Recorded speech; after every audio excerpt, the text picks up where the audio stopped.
Hello friends, welcome to run study. आज के इस वीडियो में हम एक ऐसा महत्वपूर्ण टॉपिक देखेंगे जिसका एक प्रश्न आपको मध्य प्रदेश पुलिस की एग्जाम में देखने को जरूर मिलता है।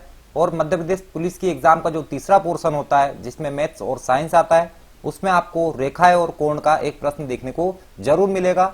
यह प्रश्न बिल्कुल आसान होता है।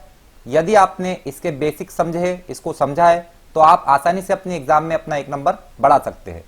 तो दोस्तों, यदि आपको वीडियो अच्छा लगता है वीडियो देखने के बाद आपका कुछ फायदा हुआ है, तो वीडियो को लाइक करें। चैनल पर नए हो, इसी प्रकार के वीडियो आपको आगे भी मिलते रहेंगे। यदि आपको इस प्रकार के वीडियो देखना है तो चैनल को सब्सक्राइब करें। आइए वीडियो स्टार्ट करते हैं। रेखाएं और कोण, इसका एक प्रश्न हमारी एग्जाम में आता है, तो इसको आसानी से सरल और खड़ी भाषा में समझेंगे, सीधी भाषा में समझेंगे रेखाएं और कोण क्या होता है।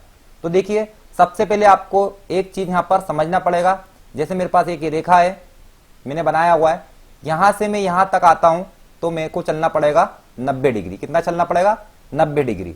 और यहां से यदि मैं यहां तक आता हूं तो मेरे को चलना पड़ेगा 90 डिग्री। तो आप देखिए, एक सीधी रेखा है, यदि मैं यहां से यहां तक आता हूं तो मुझे कितना चलना पड़ेगा? 180 डिग्री। 90 और 90 कितना होगा? 180 डिग्री मेरे को चलना पड़ेगा। फिर हम आगे देखते हैं, यहां से यहां तक फिर मैं आता हूं तो मेरे को चलना पड़ेगा 90 डिग्री। ठीक है, फिर यहां से यहां तक मैं आता हूं तो मेरे को चलना पड़ेगा 90 डिग्री। तो देखिए, यहां से फिर मैं यहां तक आता हूं तो कितना? 180 डिग्री मुझे चलना पड़ेगा। तो देखिए, जहां पर मैं पहले खड़ा हुआ था वहां से मैं घूमकर वापस वहीं पर आ रहा हूं तो मुझे कितना चलना पड़ा है? 360 डिग्री चलना पड़ा है। ठीक है, तो आपको ध्यान रखना है कि जब भी आप किसी एक चीज का चक्कर लगाओगे और वापस अपने पुराने स्थान पर आकर खड़े हो जाओगे तो आप कितना चले? 360 डिग्री। तो यह बेसिक चीज थी। यदि हमको यह नहीं पता होती है तो हमको आगे की चीजें समझ में नहीं आएगी। तो आपको ये समझ में आया होगा। बढ़ते हैं आगे। सबसे पहले हमको समझना है आसन्न कोण क्या होते हैं। ठीक है, आसन्न कोण क्या होते हैं, बहुत ही इंपॉर्टेंट है, ये आपको पता होना चाहिए। तो देखिए, एक सीधी रेखा है ये। ठीक है, इसके ऊपर मैं एक और रेखा बना देता हूं। देखिए, यहां पर एक कोण बन रहा है, तो यह कोण को हम बोलते हैं आसन्न कोण। देखिए, एक ये सीधी रेखा है और इसके ऊपर एक कोण बन रहा है, तो इसको हम बोल रहे हैं आसन्न कोण। ठीक है, एक कोण यदि यहां बन रहा है, हम इसको नाम दे देते हैं ए। तो एक कोण देखिए आप इधर भी बन रहा है, इसको हम नाम देते हैं बी। अभी हमने पढ़ा है कि एक सीधी रेखा, जो एक सीधी रेखा है, हम उसमें यहां से यहां तक चलेंगे तो कितना होता है? 180 अंश होता है। ठीक है, तो देखिए, यहां पर यह सीधी रेखा है, हमारे पास ये वाली सीधी रेखा है, इसके ऊपर हमने एक और रेखा बना दी है। तो देखिए, यहां पर एक कोण बन रहा है और यहां पर एक कोण बन रहा है। तो यदि मैं दोनों कोणों को जोड़ दूं a प्लस बी, तो मेरा कितना आना चाहिए? 180 अंश आना चाहिए। तो ये बेसिक आपको समझना पड़ेगा कि यदि आपको एग्जाम में कहीं भी इस प्रकार का डायग्राम दिखता है कि एक सीधी रेखा दी है, उसके ऊपर एक और रेखा है और वहां पर दो कोण बन रहे हैं, तो उन दोनों कोणों का योग कितना होगा? 180 होगा। फिर हम लोग इसको एक बार समझ लेते हैं। एक हमारे पास फिर एक सीधी रेखा है, इसके ऊपर इस बार दो लाइनें हैं। ठीक है, तो देखिए, एक कोण यहां बन रहा है, हमने इसको दे दिया ए। एक कोण यहां बन रहा है, हमने इसको दे दिया बी। और एक कोण यहां बन रहा है, हमने इसको दे दिया सी। तो देखिए, एक सीधी रेखा है और उसके ऊपर कितने कोण बन रहे हैं? 3 कोण बन रहे हैं। ठीक है, तो देखिए, हमारा फिर से देखना है आपको कि ये सीधी रेखा है, यहां से यहां तक चलेगा तो 180 होता है। तो मतलब इन तीनों कोणों का योग भी कितना होगा? 180 होगा। ए प्लस बी प्लस सी कितना होगा? ये 180 अंश होगा। तो आपको ये चीज याद रखना है, ध्यान रखना है कि जब भी आसन्न कोण आपको देखने को मिले, ठीक है, नाम नहीं भी याद होगा चलेगा, लेकिन आपको पता होना चाहिए दिखता कैसा है। आसन्न कोण दिखता कैसा है? एक सीधी रेखा हो, उसके ऊपर एक दो रेखा और बनी हो और इनके बीच में कोण बन रहा हो। एक रेखा बनी भी हो सकती है, दो रेखा बनी भी हो सकती है, और इनके बीच में जो कोण बन रहा है, ये आपको समझ में आया होगा। या तीनों कोणों को जोड़ दो तो इनका योग कितना होगा? 180 अंश होगा। ठीक है, तो आपको आसन्न कोण अच्छे से समझ में आया होगा। आपको याद रखना है आसन्न कोणों का योग कितना होता है? 180 अंश होता है। चाहे आसन्न कोण 2 हो, चाहे 3 हो, चाहे जितने भी हो, इसका जो योग होगा हमेशा 180 अंश होगा। नेक्स्ट देखेंगे शीर्षाभिमुख कोण। ठीक है, थोड़ा कठिन नाम है, नाम नहीं भी याद हो तो भी चलेगा। अब देखते हैं शीर्षाभिमुख कोण क्या होते हैं। तो देखिए, दो रेखाएं हैं, ये एक दूसरे को काट रही है। ठीक है, दो रेखाएं हैं, एक दूसरे को काट रही है। नाम दे देते हैं ए और बी। ठीक है, ये रेखा का नाम हमने दे दिया ए और बी, इसका नाम दे दिया सी और डी। तो देखिए यहां पर इनका शीर्ष है याले कोण का, देखिए ये कोण का जो शीर्ष है कहां पर ये है और इस कोण का शीर्ष कहां पर ये है। तो आपको ध्यान रखना है जो शीर्षाभिमुख कोण होते हैं यह जो इनके शीर्ष के अपोजिट साइड होता है, उल्टे साइड होता है, यह दोनों बराबर होते हैं। जैसे यहां पर मैं इसको बिंदु को ओ मान लेता हूं। ठीक है, तो देखिए कोण ए ओ डी, मतलब देखिए मैं यहां से पेन चेंज करके बता देता हूं, ये ए से मैं ओ तक आया, ठीक है, फिर ओ से हम लोग डी तक गए, तो ये कोण बना कोण ए ओ डी। ये किसके बराबर होगा? तो देखिए ये किसके बराबर होगा, पेन बदल लेता हूं यहां पर, सी ओ बी के बराबर। किसके बराबर होगा? सी ओ बी के बराबर। तो क्या लिखना पड़ेगा? कोण ए ओ डी बराबर कोण सी ओ बी। ऐसा क्यों होगा? क्योंकि ये दोनों आपस में कैसे शीर्षाभिमुख कोण है। कैसे कोण है? शीर्षाभिमुख कोण है। और जो शीर्षाभिमुख कोण होते हैं ये कैसे होते हैं? ये हमेशा बराबर होते हैं। कैसे होते हैं? बराबर होते हैं। तो समझ में आपको आया होगा। यदि ये 30 है तो सीधी सी बात है यह भी 30 होगा। ठीक है, आपको एग्जाम में इस प्रकार का प्रश्न देखने को मिलेगा। यदि ये 30 है तो यह भी 30 होगा। आपको डायग्राम याद करना है, आपको नाम नहीं भी याद हो तो भी चलेगा। तो शीर्षाभिमुख कोण कैसे होते हैं? आपस में बराबर होते हैं। हम आगे और देखते हैं, जो कोण AOC, कोण AOC, देखिए ये कोण A ये वापस O पे आए और ये C पे चलेगा, तो यहां कोई कोण बनेगा। तो ये कितना होगा हमारा? बराबर होगा किसके? DOB के। किसके बराबर होगा? कोण DOB के। आपको ये समझ में आया होगा। शीर्षाभिमुख कोण में क्या होगा? जो हमारा एक कोण दिया हुआ है तो उसके जो पिछले साइड में जो कोण बन रहा है वो उसके बराबर होगा, इक्वल होगा। ठीक है, अब आपको मैंने एक शुरुआत में चीज पढ़ाई थी कि यदि एक ऐसा डायग्राम है और हम यहां से यहां तक वापस चले, ठीक है, जैसे एक रेखा है और हम यहां से यहां तक वापस चले तो उसका योग कितना होता है? 360 होता है। कितना होता है? 360 होता है। ठीक है, यहां पर कहीं एक बिंदु है, हम यहां से सीधे चलते हैं तो देखिए हम ये बिंदु पर आते आते कितना चले? 360 चले। तो आपको यहां पर यह ध्यान रखना है कि जो शीर्षाभिमुख कोण होते हैं इन सभी कोणों का योग कितना होता है? 360 होता है। जैसे कोण AOD जो हमने शुरुआत में लिखा था, उसके बाद कोण COB, देखिए ये वाला कोण COB, ये AOD था, ये COB है, प्लस कोण AOC मतलब ये वाला कोण, प्लस कोण DOB मतलब ये वाला कोण। तो यह सभी कोणों का योग कितना होगा? 360 अंश होगा। तो आपको यह समझ में आया होगा और इसका बेसिक आपको समझ में आया होगा क्यों 360 अंश होगा, यह आपको अच्छे से समझ में आया होगा। तो आपको शीर्षाभिमुख कोण में याद रखना है कि जो आमने सामने कोण होते हैं शीर्ष वाले, जैसे ये है, इसका शीर्ष यहां पर है तो इसके शीर्ष के जो उल्टा है ये आपस में दोनों बराबर होंगे।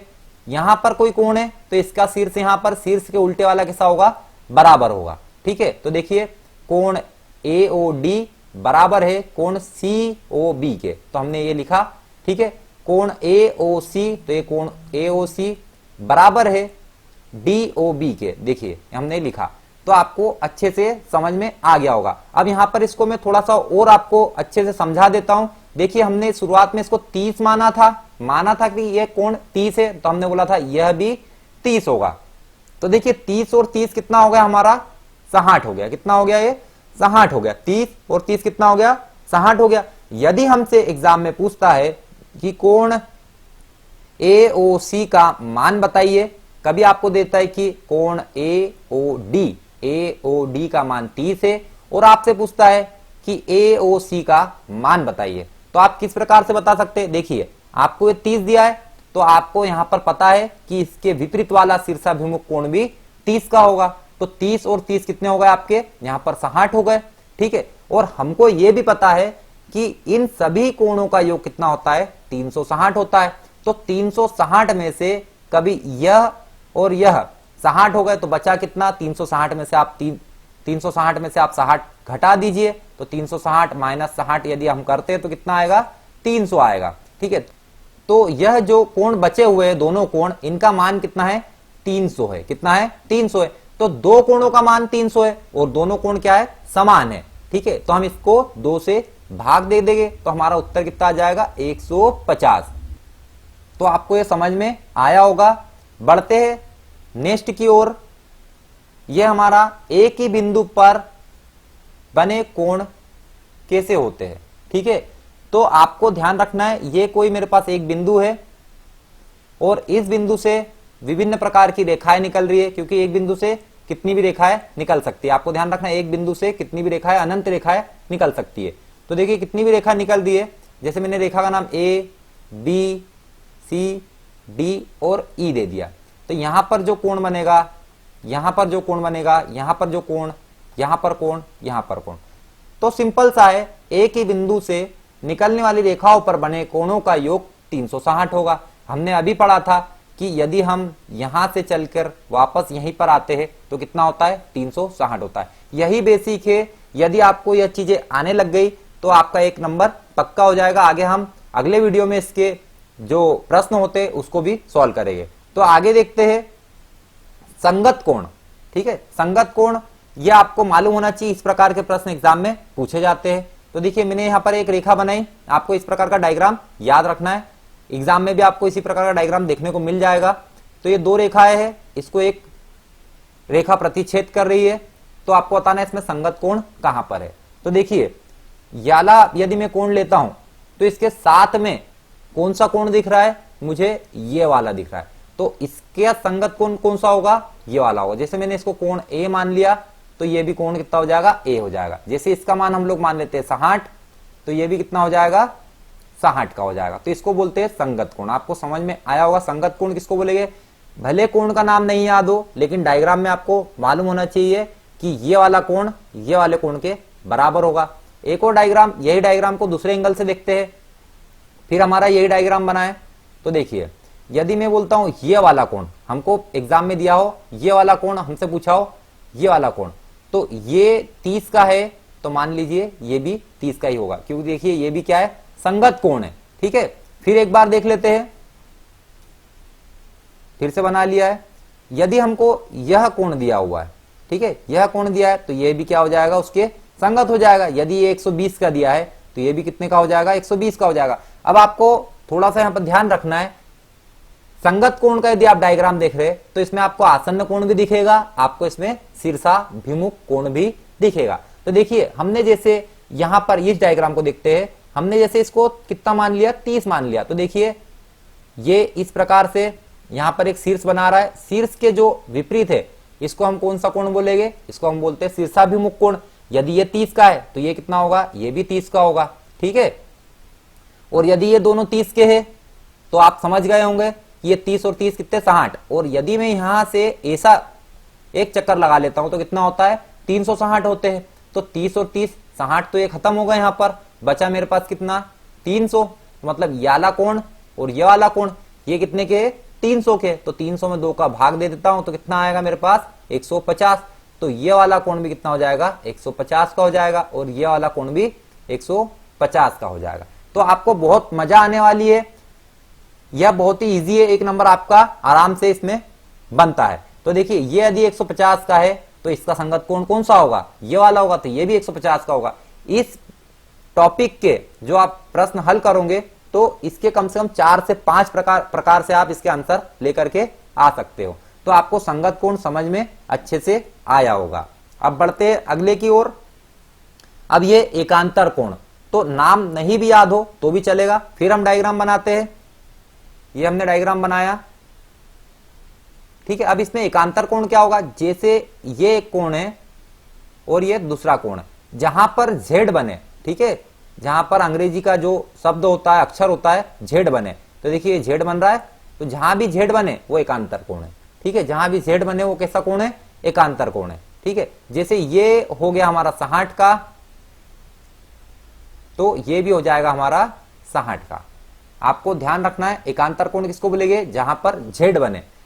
जैसे हम लोग फिर से एक डायग्राम बना के देख लेते हैं। ये डायग्राम है, यहां पर एक कोण है, तो देखिए यहां से ये जेड बन रहा है, थोड़ा अजीबोगरीब जेड बन रहा है, इसको ध्यान नहीं देना है, पर आपको ये ध्यान रखना है कि ये जेड बनना चाहिए, इस प्रकार से बनना चाहिए। तो ये हमको दे दिया जैसे 120 का, तो इसका एकांतर कोण कौन सा हो जाएगा, ये वाला हो जाएगा, तो ये भी कितना हो जाएगा, 120 का हो जाएगा।